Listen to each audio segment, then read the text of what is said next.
ابو موسیٰ رضی اللہ عنہ روایت کرتے ہیں نبی کریم صلی اللہ علیہ وسلم نے فرمایا اس شخص کی مثال جو اپنے رب کو یاد کرتا ہے اور جو اپنے رب کو یاد نہیں کرتا زندہ اور مردہ جیسے ہے. تو ذکر کو زندگی سے تشبیہ دی گئی ہے، یعنی جس طرح انسان زندگی کے ساتھ خوبصورت ہوتا ہے، یعنی اس کا ظاہر خوبصورت ہوتا ہے جب زندہ ہوتا ہے، جب مر جاتا ہے تو آپ دیکھیں میت کیسی لگتی ہے، تو اسی طرح ذکر کے ساتھ انسان کا باطن روشن ہوتا ہے اور خوبصورت ہوتا ہے. ذکر جو ہے یعنی اللہ کی یاد جو ہے اس کی کئی اقسام ہیں. قرآن، نماز، تسبیحات، علم کا سیکھنا سکھانا، یہ اس وقت ہم ذکر کی مجلس میں ہیں. پھر اسی طرح دوسروں کو امر بالمعروف کرنا، نہی عن المنکر کرنا. تو یہ جو ذکر ہے اس کی کسی بھی شکل میں یہ اللہ تعالیٰ کے نزدیک ہر چیز سے بہتر عمل ہے. نبی صلی اللہ علیہ وسلم نے فرمایا کیا میں تمہیں تمہارا بہترین عمل نہ بتاؤں جو تمہارے مالک کے نزدیک اچھا اور پاکیزہ ہے اور تمہارے درجات میں سب سے بلند ہے اور سونا چاندی کے خرچ کرنے سے بہتر ہے اور اللہ کی راہ میں جہاد کرتے ہوئے تمہارے کفار کی گردنیں مارنے اور ان کے تمہاری گردنیں مارنے سے بھی افضل ہے. صحابہ نے عرض کیا کیوں نہیں؟ آپ نے فرمایا اللہ تعالیٰ کا ذکر، چاہے آپ نماز میں کر رہے ہیں، نوافل میں کر رہے ہیں، تلاوت قرآن کے ذریعے کر رہے ہیں، تعلیم قرآن کے ذریعے کر رہے ہیں، تسبیحات کے ذریعے کر رہے ہیں، درود شریف پڑھ رہے ہیں، کسی بھی طرح کھڑے بیٹھے لیٹے چلتے پھرتے، فارمل وے میں، انفارمل وے میں، اونچے یعنی جہرن اور سرن، جس شکل میں بھی آپ اللہ کو یاد کرتے ہیں تو اس کی اتنی زیادہ فضیلت ہے، بہت افضل عمل ہے. اور اس کے برعکس کیا ہوتا ہے؟ اللہ تعالیٰ سے غافل ہو جانا، بھول جانا، اور وہ عموماً کب ہوتا ہے؟ جب ہم دنیا میں خوب محو ہو جاتے ہیں. اسی طرح رسول اللہ صلی اللہ علیہ وسلم نے فرمایا بہترین عمل یہ ہے کہ جب تم دنیا سے رخصت ہو تو تمہاری زبان اللہ کے ذکر سے تر ہو. اور یہ اسی وقت ہو سکتا ہے جب ہمیں ہر حالت میں ذکر کرنے کی عادت ہو. یعنی ذکر جو ہی چھوٹے تو ہمیں کبھی سی محسوس ہونے لگے کہ کچھ رہ گیا ہے، کچھ چھٹ گیا میرے ہاتھ سے، کچھ نکل گیا ہے، کچھ کمی سی ہے، وہ خلا، وہ خالی پن فوراً محسوس کر لیں. ہم ذکر کرنے والے سب سے آگے آگے ہوں گے. رسول اللہ صلی اللہ علیہ وسلم نے فرمایا مفردون سبقت لے گئے. صحابہ نے پوچھا اللہ کے رسول مفردون کون ہے؟ آپ نے فرمایا اللہ کا بہت ذکر کرنے والے مرد اور ذکر کرنے والی عورتیں. ذکر کی حالت میں مسلسل اللہ تعالیٰ کا ساتھ ملتا ہے، اللہ کا قرب نصیب ہوتا ہے. اللہ تعالیٰ فرماتے ہیں میں اپنے بندے کے ساتھ ہوں جب تک وہ مجھے یاد کرتا ہے اور میری یاد میں اپنے دونوں ہونٹ ہلاتا ہے. پھر شیطانی حملوں سے بچاؤ کا مضبوط قلعہ ہے. یحییٰ علیہ السلام نے بنی اسرائیل کو خطاب کیا اور اس میں ایک بات یہ کہی کہ بندہ جب تک اللہ کے ذکر میں مصروف رہتا ہے تو شیطان کے حملوں سے محفوظ ایک مضبوط قلعے میں ہوتا ہے، یعنی دشمن سے بچا ہوا ہوتا ہے. پھر جنت کے باغیچے ہیں ذکر کی مجلسیں، جیسے یہ مجلس ہے. رسول اللہ صلی اللہ علیہ وسلم نے فرمایا جب تم لوگ جنت کے باغوں کے پاس سے گزرو تو کچھ کھا پی لیا کرو. صحابہ نے پوچھا جنت کے باغوں سے کیا مراد ہے؟ آپ نے فرمایا مجالس ذکر، ذکر کی مجلسیں. قیامت کے دن سب سے زیادہ قابل رشک لوگ کون ہوں گے؟ جن کے چہروں کی سفیدی دیکھنے والوں کو ڈھانپ لے گی. وہ انبیاء و شہداء نہیں ہوں گے لیکن ان کے اللہ کے قریب ہونے کی وجہ سے انبیاء و شہداء ان پہ رشک کریں گے. عرض کیا کہ اللہ کے رسول یہ کون لوگ ہوں گے جن پہ انبیاء و شہداء رشک کریں گے؟ فرمایا یہ مختلف قبیلوں کا مجموعہ ہے، مختلف قبیلوں مختلف بیک گراؤنڈ سے آئے ہوئے لوگ ہیں جو اللہ کے ذکر پہ جمع ہوتے ہیں اور عمدہ کلام کو اس طرح چن چن کر لیتے ہیں جیسے کھجور کھانے والا عمدہ کھجوریں چن چن کے لیتا ہے. تو مجھے اس حدیث کو پڑھتے ہوئے آپ لوگوں کا خیال آتا ہے کہ علم کی مجلس میں سے جو اہم نکتے ہیں وہ آپ اپنے پاس محفوظ کرتے جاتے ہیں. کچھ باتیں دل میں یاد ہیں اور کچھ قلم سے یعنی نوٹ بک میں نوٹ کرتے جا رہے ہیں. تو ایسی مجلسیں جو ہیں وہ انسان کے لیے بہت بڑی نعمت ہے. پھر ذکر نہ کرنا باعث حسرت ہے. یاد رکھیے جب میں ذکر کا لفظ بولتی ہوں نا تو ذکر کی ساری اقسام ذہن میں لایا کریں، کیونکہ ہمارے ہاں ذکر صرف اللہ ہو کرنے کا نام بن گیا ہے. ذکر کی مجلس کیا ہے؟ جس میں سارے لوگ بیٹھ کے اندھیرا کر دیں اور پھر وہ اس انداز میں ذکر کریں کہ سارے ایک نعرے کی شکل میں اور مل کے کوئی آوازیں بلند کریں. صحابہ سے ایسے کوئی طریقے منقول نہیں ہیں. وہاں صحابہ کرام نبی صلی اللہ علیہ وسلم کی مجالس میں جو بیٹھ کے علم حاصل کرتے تھے اس کو بھی ذکر کی مجلس سمجھتے تھے اور ویسے بھی اکٹھے بیٹھ کر اللہ کو یاد کرتے تھے. جیسے مسجد نبی میں ایک دفعہ آپ تشریف لے گئے، 2 جماعتیں تھی، کچھ علم سکھا رہے تھے اور کچھ بیٹھ کے ویسے ہی تسبیحات پڑھ رہے تھے اپنی اپنی. تو آپ علم والوں کے پاس گئے تو یہ بھی ذکر کی مجلس ہوتی ہے، یعنی علم کا سیکھنا سکھانا، اور بیٹھ کے تسبیح پڑھتے رہنا، ذکر کرتے رہنا، جیسے آپ حرم میں بیٹھ کے کرتے ہیں، کسی مسجد میں بیٹھے ہوتے ہیں، اس کے لیے ضروری نہیں ہوتا کہ کوئی تسبیحات کرنے کے لیے باقاعدہ لوگوں کو دعوت دے کر کوئی ایسے حلقے اکٹھے کیے جائیں۔ ذکر نہ کرنا باعث حسرت ہے۔ نبی صلی اللہ علیہ وسلم نے فرمایا جو لوگ کسی جگہ پر مجلس کریں لیکن اس میں اللہ کا ذکر نہ کریں اور نبی صلی اللہ علیہ وسلم پر درود نہ بھیجیں تو وہ ان کے لیے قیامت کے دن باعث حسرت ہوگی۔ اگرچہ وہ اجر و ثواب کی بنیاد پر جنت میں داخل ہو جائیں گے لیکن انہیں حسرت ہوگی کہ ہم نے یہ وقت کیوں گنوا دیا۔ ذکر نہ کرنے والے بدترین مخلوق ہیں، بد نصیب لوگ ہیں۔ عامر بن ابسہ سے روایت ہے، رسول اللہ صلی اللہ علیہ وسلم نے فرمایا جب بھی سورج چڑھتا ہے اللہ عز و جل کی ہر ایک مخلوق اللہ عز و جل کی تسبیح اور حمد و ثنا بیان کرتی، یعنی صبح ہوتے ہی ساری مخلوق ذکر میں لگ جاتی، لیکن شیطان اور اولاد آدم میں سے آتا قسم کے لوگ ذکر نہیں کرتے۔ تو میں نے بنی آدم میں آتا قسم کے لوگوں کے بارے میں سوال کیا، آپ نے فرمایا بدترین مخلوق، یا فرمایا اللہ کی مخلوق میں سے بدترین لوگ، یعنی آسمان و زمین، سورج چاند ستارے، درخت شجر حجر، ہر چیز ذکر میں مشغول ہے سوائے ان لوگوں کے جو سو کے وقت گزار رہے ہیں یا غفلت میں پڑے ہوئے ہیں۔ حدیث نمبر 42، دو محبوب کلمات۔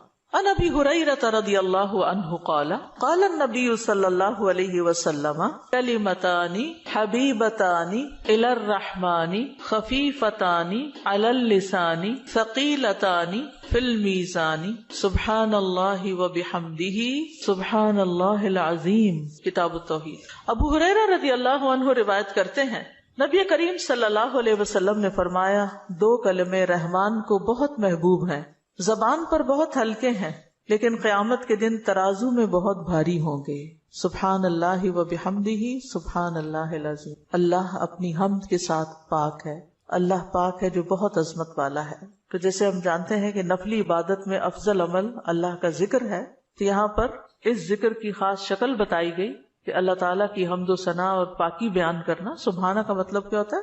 کہ وہ پاک ہے۔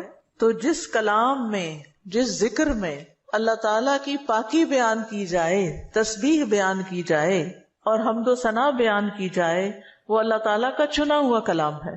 رسول اللہ صلی اللہ علیہ وسلم سے سوال کیا گیا کون سا کلام افضل ہے؟ آپ نے فرمایا جو اللہ نے اپنے فرشتوں اور بندوں کے لیے چنا۔ کیا فرمایا؟ جو اللہ نے اپنے فرشتوں اور اپنے بندوں کے لیے چنا۔ سبحان اللہ و بحمدہ، ٹھیک ہے، سبحان اللہ و بحمدہ۔ یہ تمام مخلوق کی نماز ہے، تمام مخلوق کی نماز ہے۔ نوح علیہ السلام کی وفات کا وقت جب آیا تو انہوں نے اپنے بیٹے سے فرمایا کہ میں تمہیں ایک وصیت کر رہا ہوں، دو باتوں کو کرنے کا حکم دیتا ہوں، دو باتوں سے روکتا ہوں۔ اور دو کرنے کے جو کام بتائے اس میں سے ایک لا الہ الا اللہ کا اقرار، کہ اگر ساتوں آسمان اور ساتوں زمینوں کو ترازو کے ایک پلڑے میں رکھ دیا جائے اور لا الہ الا اللہ کو دوسرے پلڑے میں، تو لا الہ الا اللہ والا پلڑا جھک جائے گا، اور اگر ساتوں آسمان اور ساتوں زمینیں ایک بند کڑے کی شکل اختیار کر لیں تو لا الہ الا اللہ اس کو بھی توڑ دے گا۔ اتنی طاقت ہے اس کلام کے اندر۔ اور دوسرا یہ کہ سبحان اللہ و بحمدہ کا ورد کرتے رہنا، کیونکہ یہ ہر چیز کی نماز ہے اور اس کے ذریعے مخلوق کو رزق ملتا ہے۔ اور میں تمہیں شرک اور تکبر سے منع کرتا ہوں، یہ دو منع کرنے والی چیز۔ اسی طرح ان کلمات کو اگر کوئی 100 دفعہ دن میں پڑھے تو اس کے گناہ مٹ جاتے ہیں، گناہ جھڑ جاتے ہیں، چاہے سمندر کی جھاگ کے برابر ہی کیوں نہ ہو۔ پھر اسی طرح ایک اور حدیث میں آتا ہے سنن ترمذی کی، جو شخص سبحان اللہ العظیم و بحمدہ کہتا ہے اس کے لیے جنت میں کھجور کا ایک درخت لگا دیا جاتا ہے، صرف ایک دفعہ کہنے سے۔ کہہ لیجئے سبحان اللہ العظیم و بحمدہ۔ اللہ کے راستے میں سونا خرچ کرنے سے بہتر ہے۔ رسول اللہ صلی اللہ علیہ وسلم نے فرمایا جو رات سے خوف کھائے، اکیلا ہونے کی وجہ سے یا ویسے اس کو اندھیرے کا فوبیا ہو، کہ جو رات سے خوف کھائے کہ وہ اس کو پریشان کرے گی، یا مال خرچ کرنے سے بخل کرے کہ دینے کو دل نہ چاہے، یا دشمن سے مقابلہ کرنے سے ڈرے، تو وہ اس قول کی کثرت کر دے سبحان اللہ و بحمدہ، سبحان اللہ و بحمدہ، کیونکہ یہ اللہ کے نزدیک سونے کا پہاڑ اللہ کے راستے میں خرچ کرنے سے زیادہ محبوب ہے۔ ہم میں سے کس کی وسعت ہے کہ سونے کا پہاڑ اللہ کے راستے میں خرچ کرے؟ نہیں کر سکتے، تو اس لیے اس کلمے کو ہی زیادہ سے زیادہ پڑھ لینا چاہیے۔ اسی طرح سبحان اللہ، لا الہ الا اللہ، الحمدللہ، یہ کلمات عرش کے ارد گرد چکر لگاتے اور ان کی بھنبھناہٹ ہوتی شہد کی مکھیوں کی بھنبھناہٹ کی طرح، اور وہ اپنے ذکر کرنے والے کی اللہ کے ہاں یاد دلاتے ہیں۔ تو آپ نے فرمایا کیا تم میں سے کوئی یہ پسند نہیں کرتا کہ اس کے لیے کوئی ایسا ہو جو ہمیشہ اللہ کے ہاں اس کی یاد دلائی جاتے رہے، یعنی کوئی ایسا طریقہ ہو کہ ہمیشہ عرش کے ارد گرد آپ کا ذکر ہوتا رہے. قیامت کے دن بھی یہ انسان کا بچاؤ کریں گے، یعنی جہنم سے بچانے کے لیے سبحان اللہ والحمد للہ ولا الہ الا اللہ واللہ اکبر. پھر اہل جنت کا ذکر کیا ہوگا؟ ان کے سانس کے ساتھ ان کو تسبیح و تحمید سکھا دی جائے گی کہ بولنا بھی نہیں پڑے گا، سانس لیں گے اور سانس کے ساتھ اللہ کا ذکر جاری ہو جائے گا. یہ جو احادیثوں نے بیان کی، یہ آپ کے پاس کارڈ ہونا چاہیے تسبیحات کی فضیلت والا، اس میں لکھی ہوئی ہے، دوسروں کے ساتھ بھی شیئر کریں اور خاص طور پہ بچوں کو ذکر کرنا سکھائیں. ان کے اندر بھی ایک کامنس آتی، ایک سکینت آتی ہے. ہم بعض اوقات یہ سوچتے ہیں یہ تو بچے ہی ہیں، ابتدائی عمر سے، چھوٹی عمر سے کہ چلو یہ پڑھو، انگلیوں پہ گنتے ہیں، اچھا تم نے کتنی دفعہ پڑھ لی، کتنے جنت میں درخت لگائے، تو آہستہ آہستہ ان کو عادت ہو جاتی. پھر ذکر کی ایک قسم اللہ کے نام پڑھنا، اللہ کے نام یاد کرنا. عن ابی ہریرہ ان رسول اللہ صلی اللہ علیہ وسلم قال ان للہ 99 اسما 100 الا واحدا من احصاها دخل الجنہ. کتاب التوحید. ابو ہریرہ رضی اللہ عنہ سے روایت ہے کہ رسول اللہ صلی اللہ علیہ وسلم نے فرمایا، بے شک اللہ کے 99 نام ہیں، 99، ایک کم 100. جو شخص ان سب کو محفوظ رکھے گا، یاد کر لے گا، وہ جنت میں داخل ہوگا. من احصاها، تو احساس سے مراد ان کو گننا، ان کے معنی پہچاننا، ان کے تقاضے کے مطابق عمل کرنا. خالی لکھ کے یا جمع کر کے یاد کر لیا جائے اور مطلب ہی نہ پتا ہو اور اس کے مطابق عمل نہ ہو تو پھر یہ وعدہ نہیں پورا ہوتا. احصاء میں ہر چیز کا جمع ہو جانا ہے، یعنی اللہ تعالیٰ کے ناموں کی حدود کی حفاظت کرنا، ان کو پہچاننا، ان کا معنی جاننا، ان کی فضیلت جاننا، کہاں پڑھنا ہے.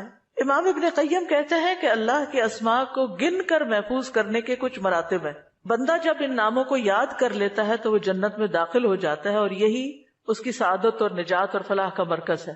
وہ کہتے ہیں پہلا مرتبہ ان کے الفاظ کو گننا اور شمار کرنا، دوسرا مرتبہ ان کے معنی اور مدلول کو سمجھنا، تیسرا مرتبہ ان کے ساتھ دعا مانگنا.